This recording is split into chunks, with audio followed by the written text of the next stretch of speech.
ಇನ್ಸ್ಟೆಂಟಾಗಿ ರಾಗಿ ಶಾವಿಗೆ ಬಳಸ್ಕೊಂಡು ಒಂದು ಇಡ್ಲಿ ರೆಸಿಪಿ ಅದ್ಭುತವಾಗಿ ಬರುತ್ತೆ. ಡಯಾಬಿಟಿಕ್ ಫ್ರೆಂಡ್ಲಿ ಕೂಡ. ಡಯಟ್ ಮಾಡ್ತಿದ್ರೆ ಡಯಾಬಿಟಿಕ್ನವ್ರಿಗೆ, ಕ್ಯಾನ್ಸರ್ ಪೇಷಂಟ್ಸ್ಗೆ ಅವ್ರಿಗೆಲ್ಲ ತುಂಬಾ ಹಿತವಾಗಿ ತುಂಬ ಚೆನ್ನಾಗಿರುತ್ತೆ. ಹಿತ್ತಕ್ಕೆ ಬೇಳೆ ಸೀಸನ್ ಆದ್ದರಿಂದ ಹಿತ್ತಕ್ಕೆ ಬೇಳೆ ಅವರೆಕಾಳು ಹಾಕಿ ಮಾಡಿರೋದು. ತುಂಬಾ ಸಿಂಪಲ್ ಮಾಡೋದು. ಒಂದು 10-15 ನಿಮಿಷ ಟೈಮ್ ಇದ್ದರೆ ಈಸಿಯಾಗಿ ಬ್ರೇಕ್ಫಾಸ್ಟ್ಗೆ ಅಥವಾ ಡಿನ್ನರ್ಗೆ ಮಾಡ್ಕೋಬೋದು. ಹೇಗೆ ಮಾಡೋದು ಅಂತ ಈ ವಿಡಿಯೋದಲ್ಲಿ ನೋಡೋಣ. ಹಾಯ್, ನಮಸ್ತೆ, welcome back to my channel. ಹೊಸಬರಾಗಿದ್ದರೆ ದಯವಿಟ್ಟು ಪೂರ್ತಿ ವಿಡಿಯೋ ನೋಡಿ ಸಪೋರ್ಟ್ ಮಾಡಿ. ಈಗ ಸಾಮಗ್ರಿಗಳು ಏನೇನು ಬೇಕು ಹಾಗೆ ಹೇಗೆ ಮಾಡೋದು ಅಂತ ನೋಡ್ಕೊಂಬಿಡೋಣ. ಇಲ್ಲಿ ಒಂದು ಪಾತ್ರೆಗೆ ಒಂದು 2 ಟೇಬಲ್ ಸ್ಪೂನ್ ಆಗುವಷ್ಟು ಎಣ್ಣೆ ಹಾಕ್ಕೊಂಡು ಸಾಸಿವೆ ಹಾಕ್ಕೊಳ್ತಾ ಇದ್ದೀನಿ. ಸ್ವಲ್ಪ ಕಡಲೆಬೇಳೆ, ಹಸಿಮೆಣಸಿನ್ಕಾಯಿ, ಕರಿಬೇವು, ಶುಂಠಿ ಹಾಗೆ ಗೋಡಂಬಿ ಆಪ್ಷನಲ್, ಬೇಕಿದ್ರೆ ಹಾಕ್ಕೋಬೋದು. ಇದೆಲ್ಲ ಒಂದು ಸ್ವಲ್ಪ ಲೈಟ್ ಗೋಲ್ಡನ್ ಬ್ರೌನ್ ಆಗೋವರೆಗೂ ಫ್ರೈ ಮಾಡ್ಕೋಬೇಕು. ಆಮೇಲೆ ಕರಿಬೇವು, ಹಸಿಮೆಣಸಿನ್ಕಾಯಿ ಹಾಕಿ ಹಸಿ ವಾಸನೆ ಹೋಗೋವರೆಗೂ ಫ್ರೈ ಮಾಡ್ಕೋಬೇಕು. 1 ಕಪ್ ಆಗುವಷ್ಟು ಹಿಚ್ಕಿದ ಅವರೆಕಾಳು ತೊಗೊಂಡಿದ್ದೀನಿ. ಇದನ್ನು ಒಂದು ಅರ್ಧ ಕುಕ್ ಆಗುವಷ್ಟು ಫ್ರೈ ಮಾಡ್ಕೋಬೇಕಾಗತ್ತೆ. ಹಸಿ ವಾಸನೆ ಎಲ್ಲ ಹೋಗಿ ಒಂದು ಸ್ವಲ್ಪ ರುಚಿಗೆ ಉಪ್ಪು ಇದನ್ನೆಲ್ಲ ಸೇರಿಸ್ಕೊಂಡು ಇನ್ನೇನು ಎಲ್ಲ ಆಗಿದೆ ಅಂದಾಗ ಆಫ್ ಮಾಡೋ ಟೈಮಲ್ಲಿ ಒಂದು 5 ನಿಮಿಷ ರಾಗಿ ಶಾವಿಗೆನ ಈ ಥರ ಲೋ ಫ್ಲೇಮಲ್ಲಿ ಹುರ್ಕೋಬೇಕಾಗತ್ತೆ. ಸ್ವಲ್ಪ ಮೆತ್ತಗೆ ಹುರ್ಕೋಬೇಕು, ಯಾಕೆಂದರೆ ಇದು ತುಂಬ ಸಾಫ್ಟಾಗಿರುತ್ತೆ, ಬೇಗ ಕಟ್ಟಾಗೋ ಚಾನ್ಸಸ್ ಇರುತ್ತೆ. ಅದಕ್ಕೋಸ್ಕರ ಲೈಟಾಗಿ ಹುರ್ಕೊಂಡ್ರೆ ಸಾಕಾಗತ್ತೆ. ಅದೇ ಬಿಸಿನಲ್ಲಿ ಆಗುತ್ತೆ ಕರೆಕ್ಟಾಗಿ. ನಾನಿಲ್ಲಿ ಸ್ಟವ್ನ ಆಫ್ ಮಾಡ್ಕೊಂಡಿದ್ದೀನಿ, ಸಾಕಾಗುತ್ತೆ ಅದೇ ಬಿಸಿನಲ್ಲಿ. ಇದನ್ನು ತಣ್ಣಗಾಗೋಕ್ಕೆ ತೆಗೆದಿಟ್ಕೋಬೇಕು.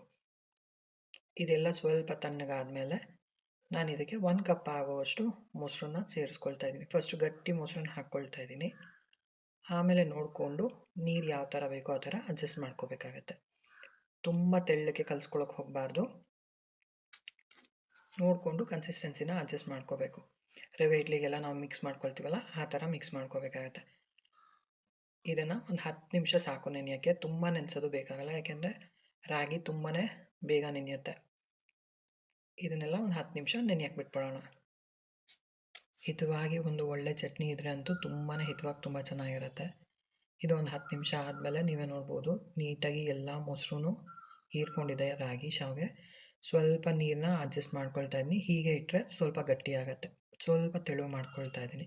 ಒಂದು ಸ್ವಲ್ಪ ಕೊತ್ತಂಬರಿ ಸೊಪ್ಪು ಹಾಗೆ ರುಚಿಗೆ ಎಷ್ಟು ಬೇಕಷ್ಟು ಉಪ್ಪು ಹಾಕ್ಕೊಂಡು ತಟ್ಟೆ ಮೊಳಗೆ ಲೈಟಾಗಿ ಎಣ್ಣೆ ಸವರ್ಕೊಂಡು ಒಂದು 10-15 ನಿಮಿಷ ಸ್ಟೀಮ್ ಮಾಡಬೇಕಾಗತ್ತೆ. ಏಕೆಂದರೆ ಅವರೆಕಾಳು ಕೂಡ ಬೇಯಬೇಕು. ತುಂಬಾ ಚೆನ್ನಾಗಾಗತ್ತೆ. ಒಂದು 10-15 ನಿಮಿಷ ಟೈಮ್ ಇತ್ತು ಅಂದರೆ ಈಸಿಯಾಗಿ ಮಾಡ್ಕೋಬೋದು. ಮಕ್ಳಿಗಂತೂ ತುಂಬ ಇಷ್ಟಪಟ್ಟು ತಿಂತಾರೆ, ಅಷ್ಟು ರುಚಿಯಾಗಿ ತುಂಬ ಚೆನ್ನಾಗಿರುತ್ತೆ.